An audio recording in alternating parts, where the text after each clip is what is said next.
Hello, everybody. Alida Zweidler-McKay here with Engaging Leadership. Today, we're going to be talking about what it means to really think about employee engagement. And we're going to start by looking at that as it relates to you. So, this Facebook Live is about really what it takes for you to be engaged and stay engaged in your work, even in these times of uncertainty and change and challenge, and also what you can do to support your staff members, your team members, and your colleagues so that they stay engaged as well. So let's start by talking about what is employee engagement and why does it matter? So many of you are probably familiar with regular employee engagement kind of surveys that your HR group puts out. And I just want to say, employee engagement isn't just what gets measured in that survey, of course. I'm sure for many of you, that's what it seems like. Companies have gotten into this routine of doing the surveys and kind of fussing about the results. And then in some ways, everybody kind of goes back to doing what they were doing. And that is a real shame because employee engagement is a real thing. It's the phenomenon where everyone on the team or everyone in the company is on point, they're focused, they're doing their best work, they're showing up with energy and ideas and really bringing their creativity and their spirit to their work. Now, sadly, employee engagement is severely lacking, at least in the U.S., and this is why HR and other organizations have cropped up to start measuring it and pay attention to it. Because this was true even before the pandemic. In fact, Gallup, which is one of the organizations that does a lot with the surveys, reports that in 2019, employee engagement was up, and that was good news, and they made headlines about that. But guess what number it was at? 35%. They reported that as something to celebrate because it was up from where it had been closer to like 32% back in 2017. But if you think about it, that's not really something to celebrate. That means something like 65% of employees are just showing up, going through the motions, putting their time in, but mostly checked out. Now, if you watch any show about office life here in the US, you can see what a trope this has become in our culture. People showing up, kind of going through the motions at work, not really connected, not really engaged. And that is such a shame because it's a waste of talent, it's a waste of energy. And if you're in that place yourself where you're going through the motions, even if it's because you're overwhelmed and you're doing a ton of stuff, it still can feel like it's 8 hours, 12 hours of your day. That's a lot of your life to spend not connected to something that gives you energy or gets you excited about what you're doing. Now, if you add in this global pandemic and all the real fears and the real concerns that people have about their safety, uncertainty about their futures, the challenges of juggling, taking care of the kids, and all the uncertainty we have around school and what's going to happen with that, and people are just sure to be less engaged. They're going to be more focused on just getting through the day. And you may be feeling some of this yourself, disconnected, a little sluggish, a little meh, a little blah. You might be finding it hard to get up in the morning, hard to get excited about what you're working on, hard to know where to focus or to kind of land on something that you could really work on. Or maybe you've seen that in your team members where they seem to be kind of punching the clock, not necessarily being proactive, letting problems slide by without addressing them, waiting to be told what to do. And if you're the manager, that puts you in a real bind, right? Because you don't want to micromanage. You want people to be able to step up and take responsibility and do what they, kind of creatively solve the problems and address what they need to address in their work. But for many of us, it feels like getting anything out of them is like pushing string uphill. So this is a real problem because that engaged energy and creativity is needed now more than ever, right? We need that kind of engaged creativity to overcome the current challenges, to figure out how we're going to pull through this economic slump, to figure out new ways of serving our customers and serving constituents. It's also needed for teamwork. Right now, coordination and collaboration and communication are more important than ever, especially in the face of all the changes as companies are figuring out new ways of doing things or how they're going to manage through the different uncertainties. Like that's when we really need good handoffs and good communication and good discussions about, I'm doing this, what are you working on? But that's the kind of thing that gets dropped especially, now that people are working more from home and not seeing each other in the hallways and having those informal connections. But then if folks are really just kind of going through the motions or, doing what they have to do to get by, which I think for a lot of people is a lot right now, all of that kind of coordination can also go by the wayside. And then you end up with the disconnects that result in dissatisfied customers or employees not knowing what's going on, people just not being able to do their best.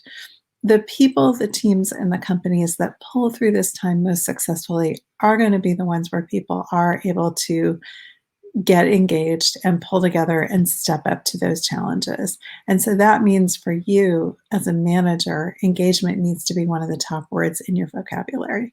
So we're going to talk about what that looks like, but just to put it out there, I mean, if something like 65%, two-thirds of the workplace is not engaged right now, and you can get yourself and your team to the place where you are showing up with energy and creativity, that alone is going to put you in the top two-thirds of performers in your organization. So this isn't just something to do to make your company more money or to make your organization more effective. This is something that's also going to work for you in terms of getting your career to the next level, to really show that you have what it takes, that you can meet a challenge and get stronger from it. So let's talk about some of the strategies that you can use. So first, for yourself, if you've gotten to the place where you're feeling sluggish or meh about your work and you need to find your energy again, here are a couple of strategies that you can try. One is to really spend a little bit of time getting back in touch with your purpose, with your why. Why do you do what you do? Why did you take this job? What was it that you were hoping to accomplish or learn, or how is it helping you grow?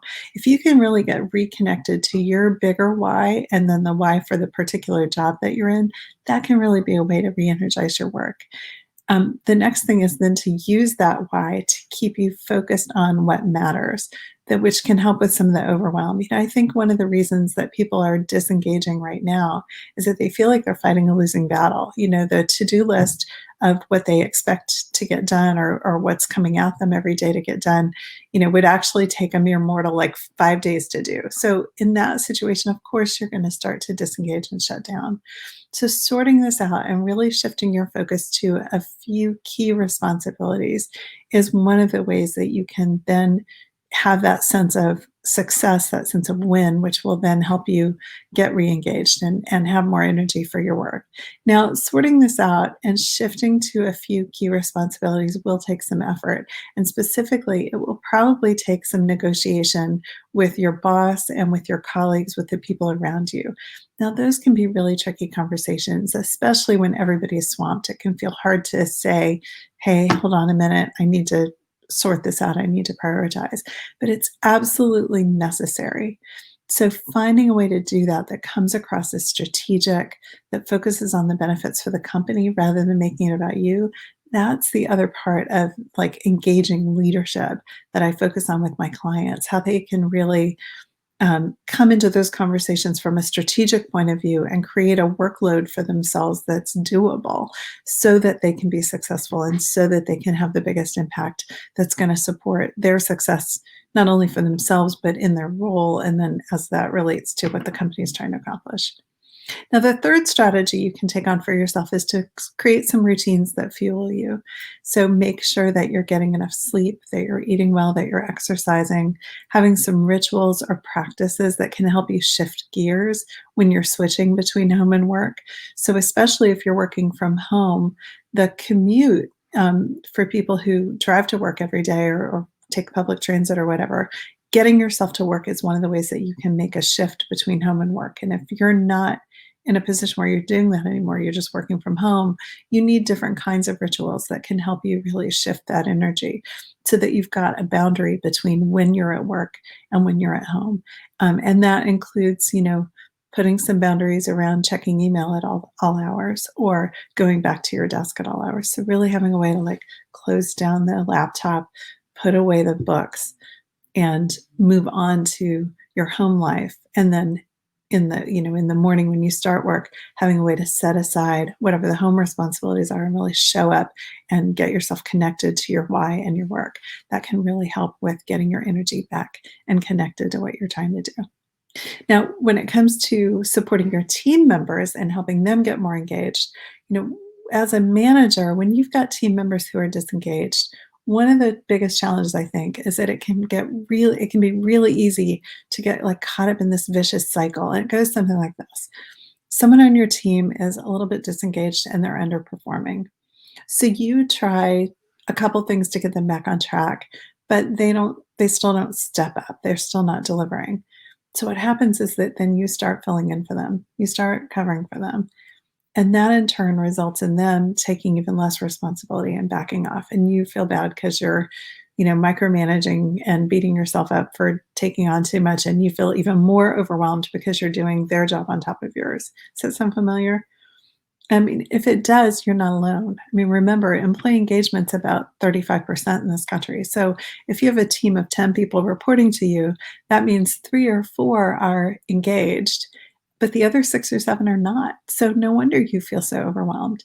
Now, breaking this cycle and building real accountability and ownership for the work is the first step toward building employee engagement. And that happens through having clear expectations, having people really connected to their why, and showing how the work is related to their why, and then helping them understand the importance of what they're getting done, acknowledging their accomplishments, making sure that their workload is a doable set of activities so they're not shutting down because they've got too much on their plate. Now, of course, finding ways to tap into the energy and spirit of those 3 or 4 who are already engaged is also important so that they feel like their ideas and their input matters, and so that they feel like you trust them and you turn to them and you look to them for input so that they can really see that their contributions matter. And all of that is really important to keeping them engaged. So those are a few strategies you can try. We've hit the highlights. If you're in a place where you're feeling really disengaged or overwhelmed and worried that it might lead you to disengage, or you're really struggling to get your team members motivated and on task, and um, you know, finding that people are distracted or disengaged, I can help with that. This is exactly what I work with my clients on. So feel free to book a call with me, zmcoach.net/call, and we can talk about your situation. We'll get on the phone for about 45 minutes and you can tell me what's going on in your world, what you're struggling with, where you want to be instead. And if I can help you get from here to there, we'll talk about what that would look like. But either way, we're going to get to some specific steps you can take right away to start turning that situation around. So there's no cost to the call. You can hop on and we'll have the conversation. zmcoach.net/call. Let's talk. I promise it'll be one of the best conversations you've had about your career. I look forward to talking to you.